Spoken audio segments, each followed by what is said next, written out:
Jingthep vote Haribhoi district na kabentak election MP Lok Sabha na Shillong parliamentary constituency kalau long kabayat bayat nanti laj no tang jingdon jong wei brio bala songset kiat ubala Thmu ban penmi jingkulmar. Yakani ala pentip daw district election officer Kyrwoh district u arpit upadhyay haba ajing pentip sikilat pathai kubor haka janmiet jaga khat khandai tre yayong arja arpsau kaboloong nakisantli ki constituency ka Jingthep vote aki southly ki constituency ka yat bet khlam kanu jingkulmar ni ka jingpenwit laj no tanga Umsning yakaba kala don ka Thmu ban penmi jingkulmar do wei brio haka por ka Jingthep vote kadang yat haka bala suba bo te brio u de bala bo ai Ulaong banakaliang gibor Pulit kalasimti noy u aswa bakan mi kanu jingkulmar balara noy u nakabenta banle ek medical test.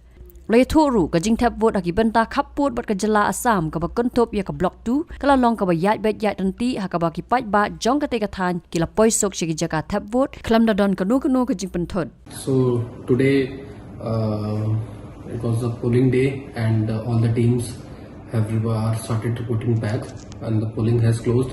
Till 4 p.m. the voting percentage was 64% and no untoward incident has been reported. It went very smoothly, it went very fairly, and even in block 2 area, which is the border area where we had some voters who came from block 2 side, they were also able to come freely, and the percentage of voting is also much better this time. So apart from that, there has been one incident in which police has detained one person in Umsning area. So he was trying to create a nuisance and he was reportedly in inebriated condition, and he, as of now, he is going for a medical examination, and the police will take the further course of action. This person was apprehended by the magistrate of SST along with the police team. So all the polling parties are now back, and we are expecting by polls have been closed in almost all the polling stations, barring 2-3 polling stations in which will be closed in like next 5 minutes also.